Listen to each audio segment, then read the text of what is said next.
All right, we're live. Hey, welcome to the StoryGrid Q&A. Well, StoryGrid Editor Q&A. Sorry about that. My name is Randy Searles. I'm a prior military Green Beret and Ranger. Been doing the editing gig for about 10 years now. Editor, ghostwriter, book coach, and I got my friend here, Dan. Go ahead, Dan. Introduce yourself. Hey, Randy, thanks for having me again. I'm Dan, retired Green Beret as well, and I'm an author, so I'm the writing side of the writer-editor team here. And we're looking forward to talking to you people today that are interested in either writing about the military or they're military people who are looking to get into writing, to help share some of the best and worst practices that we've seen. So I've learned a lot, mostly failure-based, figuring things out. Randy's got a pretty solid business going, doing editing too, and we think we get a little bit of information to share on people who want to write.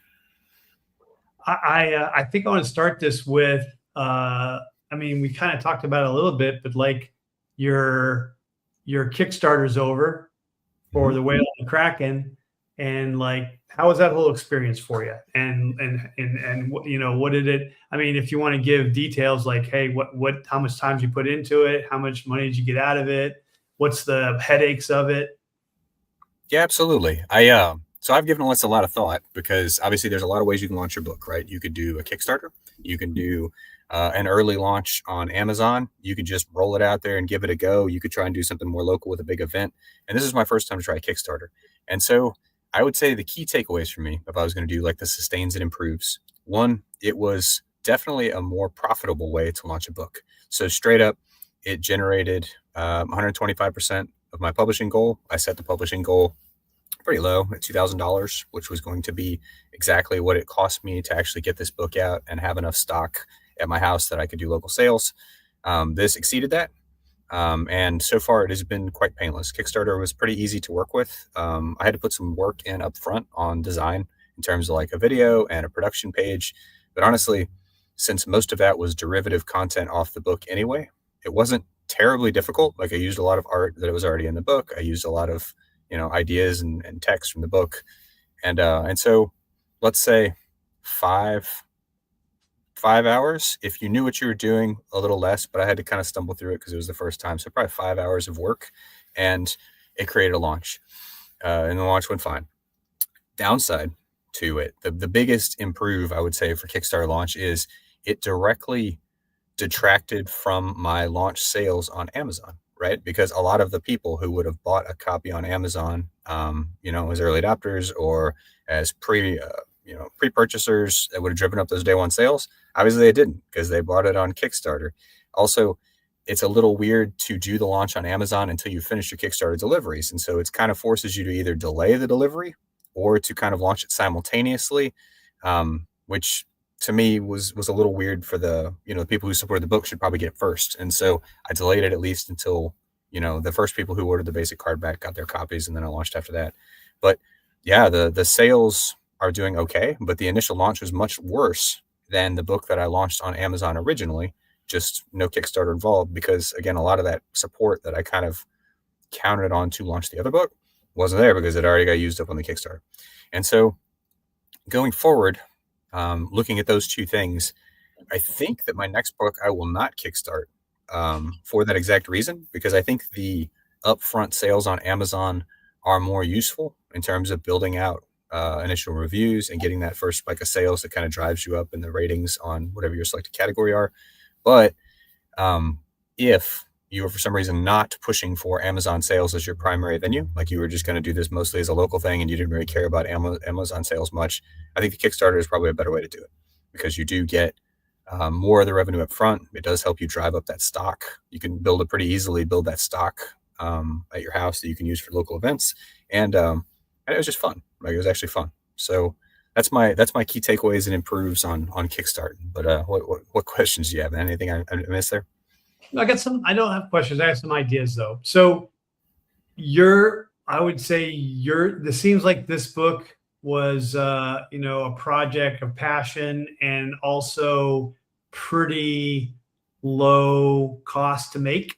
Is that pretty much correct? And I think Yes. most authors who are going to hire editors and artists for their cover and people to format their book and stuff, probably they can be out anywhere from $2,000 to $4,000. So having that and having that the Kickstarter pay that back, because whether you made the sales on Amazon or not to boost Amazon, you know, you don't have to sell on Amazon to get people to comment. You just have to get them to get on there and give you a rating, which is hard, right? But even if they buy it, they might not give you a rating. So to me, the problem is getting them to rate you.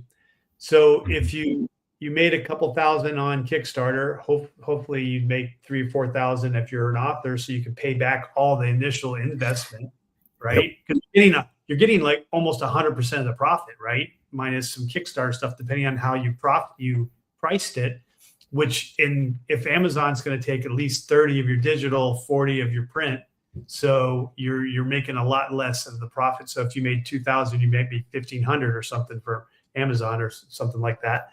So how do you get people to rate you? Well, I just watched a podcast with a young lady. Her name's Heather, and she has one called Speculative Fiction.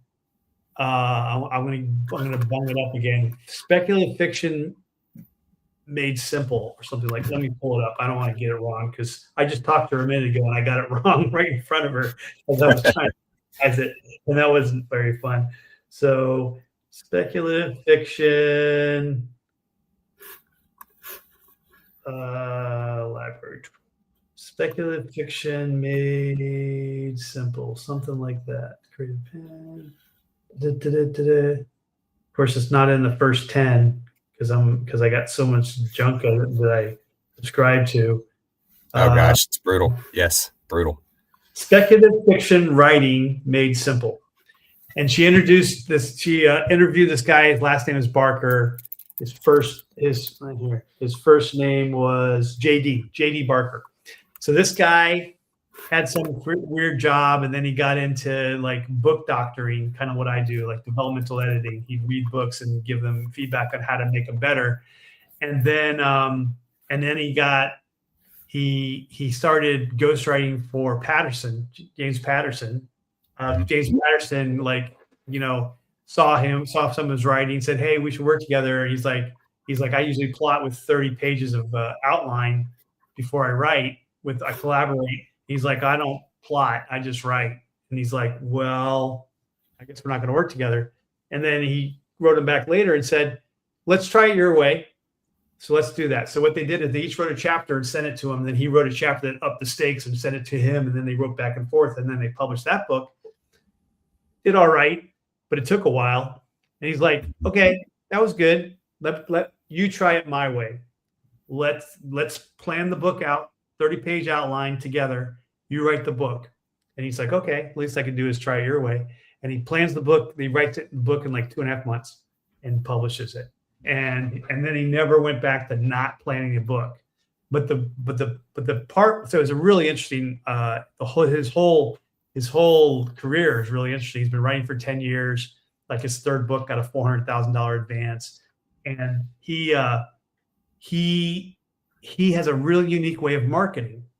So his first book, he sent out like 100 query letters, but he sent the same letter to each agency, which is not, you can't do that. You have to read their specifications and see what they want. Some of them want 10 pages. Some of them want the first chapter. Some of them want it in Word. Some of them want it in some other thing. And so a copy and paste in their thing. He just looked up a bunch of 100 people and sent it to them. Never got a response. Never really thought why. So he decided to self-publish, and then he hired some top of the line like copy editors and cover and to make it really nice. And he had a scene in there where he used a fictional bookstore from Stephen King called I forget what it's called, but he's like, oh, I need to ask Stephen King permission for that. I can't just, or I'm gonna have to change the name. Oh, Stephen King, I read he lives near my mom. So next time we visit my mom, let's stop by his house. Maybe we can talk to him. I bet he love that. So Stephen King lives on an island that's gated off from society, and so he couldn't get to him. And he talked to his agent. He's like, yeah, Stephen King doesn't like people stopping by, but I got his email. Big shocker. I got his email. Email him the manuscript and ask him your question, and maybe he'll give you an answer. And he's like, oh yeah, whatever. So he emails it off, thinking he'll never hear from the guy. A couple weeks later, he writes him back. It's like, hey, I read it. It's pretty good stuff. Go ahead and use my book, my fictional bookshop name. And so he made that. So stories selling stories. He made that into an article, to a story, and went to journalists and TV presenters around Halloween because it was about a haunted house. No, this is a different one. He went and he used that to pitch because he talked to his friend who was like a martyr. He said, hey, he's like, what? Well, tell me about the story. He's like, well, I went to Stephen King's house. Like, whoa, that's the story. So then they pitched it. He was on TV shows like, hey, fledgling author, talked to Stephen King, who, gave him the thumbs up, really nice guy. So now he's in all the news and stuff, and he sold a lot of copies, which got him his 400,000 deal later on because he was selling a lot of books. Well, one of his other books was a haunted house. So he wrote the book based on a haunted house he passed one day. And he said, hey, I'm going to do a competition. I booked a weekend at this haunted Airbnb. So, buy my book, put a rating down there, and then you'll be in my competition, and I'll draw it on this day, and the winner gets the free Airbnb.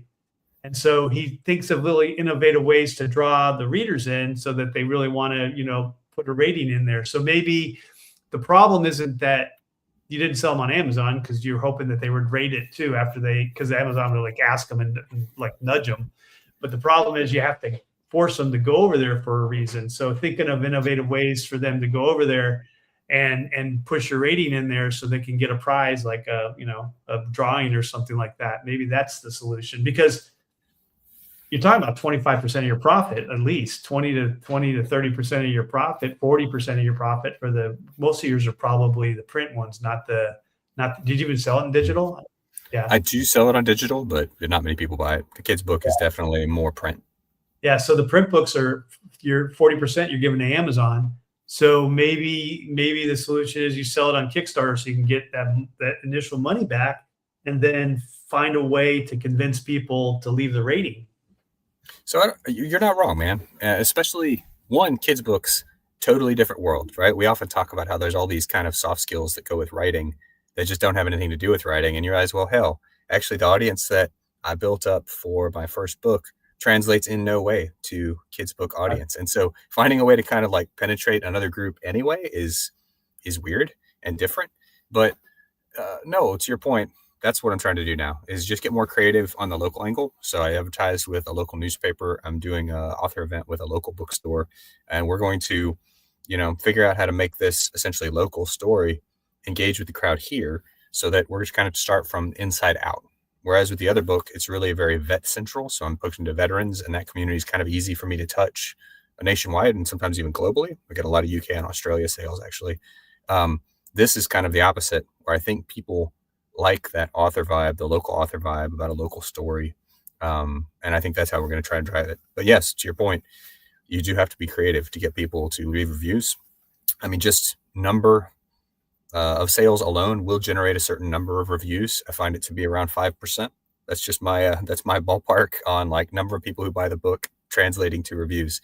But if you can get a higher percentage through one, personal relationships, always nice. Two, just something that's more engaging, like you're describing, then absolutely value added. But there's a little chicken egg there, right? So your buddy has the audience, and so he can broadcast something like that competition to get people to do something with an Airbnb, but you got to start to get the audience to do that. And the Stephen King was obviously a great in for that, and great on him for doing that. But it could be challenging. It could be challenging to figure out, well, how do you get a platform to create a little sensation about your book that you can then use to kind of drive, sales and reviews. And that's obviously still learning that myself. Yeah, no, I mean, and then it comes down to, did you do it to make money in the short term or the long term? Because, you have both your books are selling over the long term, but a lot of books don't. A lot of books are sell out the gate, and then they die off because the authors aren't promoting them as much or so whatever. And so if you just want to make that quick couple thousand, and then write your next book. But and then hopefully you're getting more and more audience every time too. That you're on a newsletter or on your Instagram or whatever, and you can throw it out there on LinkedIn and say, "Hey, I got a new book, and you like my last book? This is the third book in the series." And then you can hopefully that'll turn into returns as well. Yeah, You're right. That's the play though, and series. I mean, you've said it before, we've talked about it before, but series are absolutely critical to kind of building on that momentum. And that's with both of these titles. My next two planned books are going to build on the two series respectively, because I think that's a good way to do what you're talking about, which is to take the short term and then kind of move it into the long term, but you actually drive the sales of your first book by releasing a second in the series. And so that momentum, I think, can be powerful. But we'll see how it works. That's the book that's coming out next month will be in the same series as the one last year. So I hope that it has kind of a compounding effect, but we'll see. I mean, I think a lot of authors that I follow are using their platform, like with their first book and second book or third book that they had out, and then they're using they're trying to get 100% of the profits from Kickstarter up front before it goes to Amazon, and it goes down 40%, and they assume that it'll be a long sell. But of course, Amazon's not pushing it. So you're going to have, then they just assume they're going to have to pay for advertising at some point, Amazon or Facebook or something like that. And so when they get there, they're going to reach all the people that weren't going to buy they weren't going to buy it in the first place because they didn't know about it, because they're not on your social medias. They're not on your newsletter. They didn't know anything about your first book. So the Kickstarter is just taking in from the 5,000 people that bought your first book, ideally in your ideal world, right? And so, like, I met this author at a authors conference or writing conference, and that's what he does. He has 5,000, and they buy his book on Kickstarter to get like signed copies or whatever because they're fans, and so they're paying a little bit more than what he would sell it for on Amazon, but he's getting 100% of the profit. And so he's getting like whatever, $10 a book times 5,000. He's like 50,000. He writes 2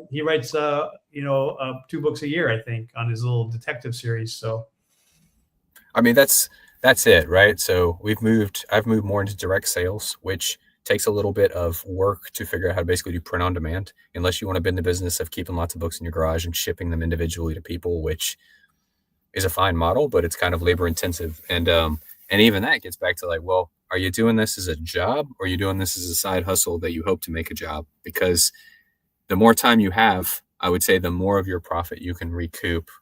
But it takes time. It takes time to in storage and space and doing all that. And the downside to the upside to Amazon is that even with the direct sales option available on my website, I keep a "if you prefer Amazon" button on there, because there are people who are just kind of suspicious about going through an independent website. And the reality is that most of the sales off my website still go through Amazon, because in the end, it's just that much easier for people to say, I want to buy it through Amazon. Are you an Amazon affiliate? I am. So I am an affiliate. So at least I'm also redirecting traffic from my site to Amazon. So you kind of double dip a little bit there, right? Right.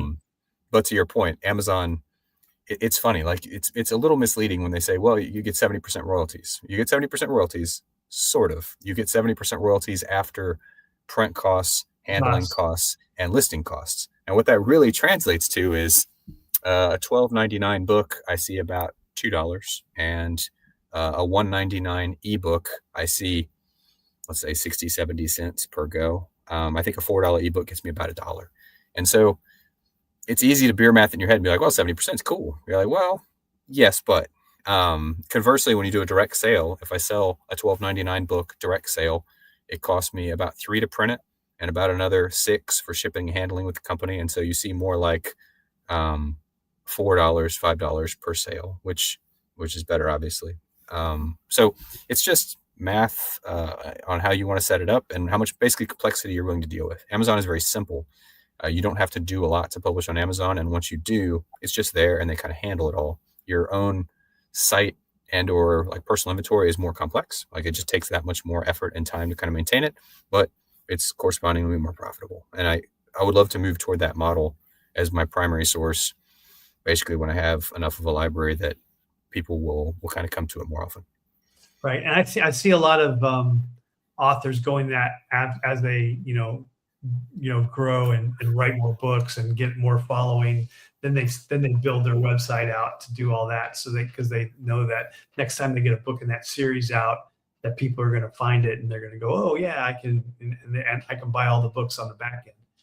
And that's, yeah, it's I see a lot of husband and wife. Like wife is writing and making all the money, and he's marketing and doing all the shipping and the sales and the direct shipping and stuff. Because if you're selling a lot, it's a lot of money. It's true.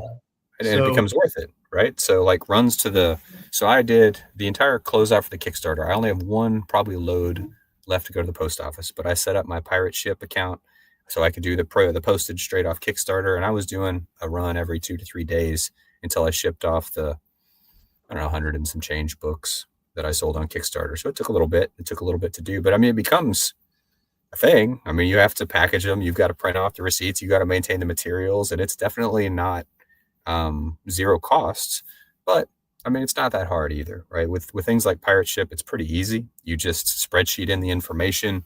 It generates prepaid labels, and so you don't have to wait in line at the post office. You just drop them off. So it's not too bad. But yeah, I can see how if you wanted to make it a full-time job, that would become a portion of your day. That's going to be X hours a day that you're going to spend just filling orders.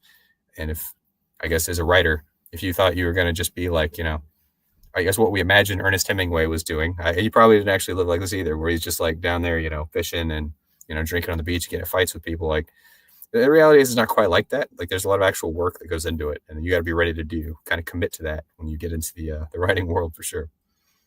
So I also heard, and I don't know where this went. Like 2 years ago, I went to a writers conference, and the guy was on the leading edge of TikTok having a distribution model for all the Book Talk books, that if you wanted to sell through TikTok, they would handle all the distribution, and they would have distribution centers in different big cities, and obviously not around the world. It's not Amazon, but they would you could do all your drops there, drop ship at these TikTok locations.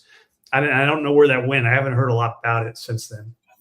Yeah, BookVault does basically that, right? That's the service they provide. They do pretty solid website integration. So my website's all through Wix. Wix is pretty good for generating tax statements, earning statements, all of the ugly side of sales that nobody really wants to deal with. Like it does most of that for you. And it integrates with BookVault so that if somebody places an order on my site, that ships directly to BookVault. BookVault local printer will print and distribute that. It's not as speedy or as clean as I would like it to be in a magical world. I think it takes a little longer to fill an order, certainly longer than Amazon does.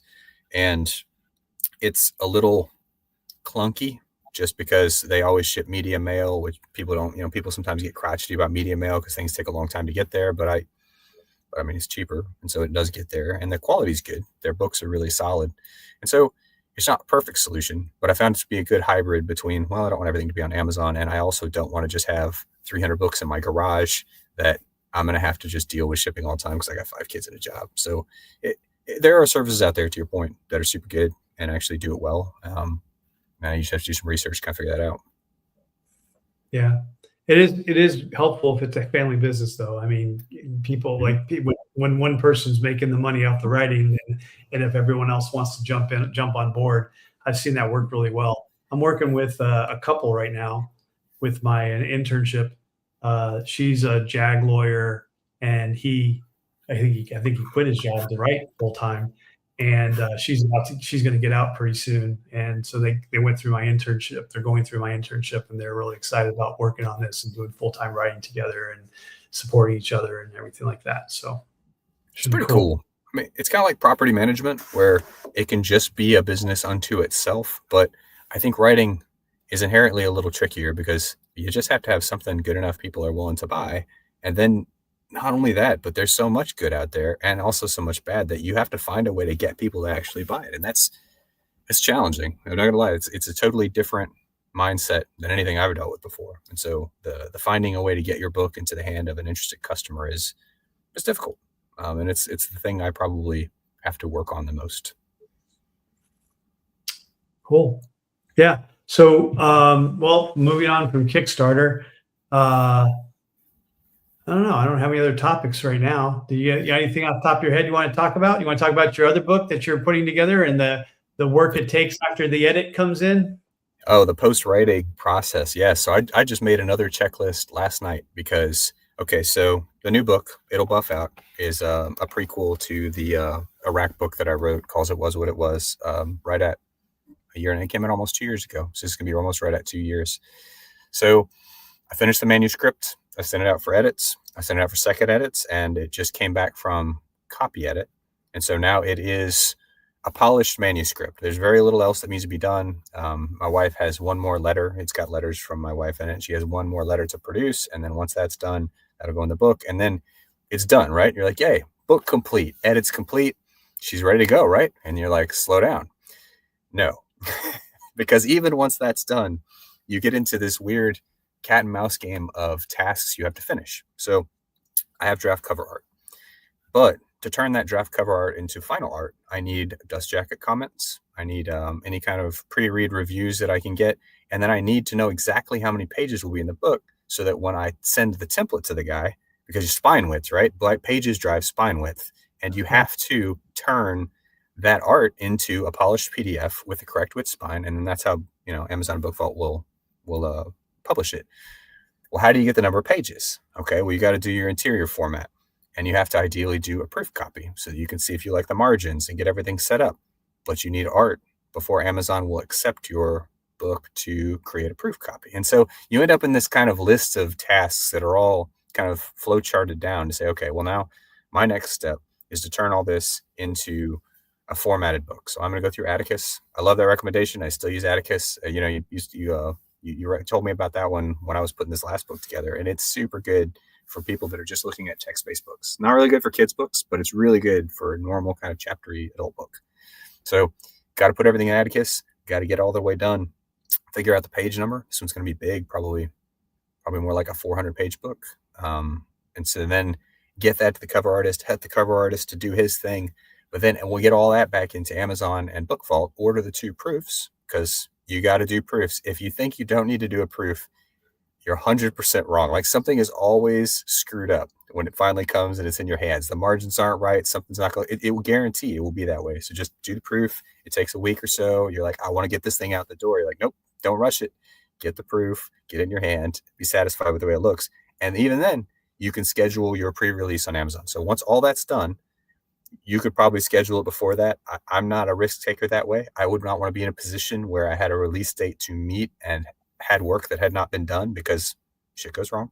And so get your pre-release set, and then you have to do what? You have to build your advertising and your marketing campaigns to launch this book. And so just because you have a finished manuscript, you actually have, considering you're probably working with a cover artist, 2 to 4 weeks of work remaining to get this book out the door and have a successful launch to kind of make it work. And that's a thing I think people overlook. I overlooked it the first time, certainly, that I was publishing. You're like, all right, I'm ready to go. You're like, you're just not. You're not as ready to go as you think. And so it can be a little frustrating, to tell you the truth, because that process is kind of lengthy and it's kind of painstaking. You got to get it done. You're really ready to be done with this and move on to the next project. Can't. And so accept that, slow down, take a breath, work through it, and then make the launch happen well, and then shift your focus after that. That's at least the best practice that I've identified to save frustration. Yeah, no, it makes sense. That's what everyone says, especially when you're doing your own self-publishing. You got to worry about all these pieces.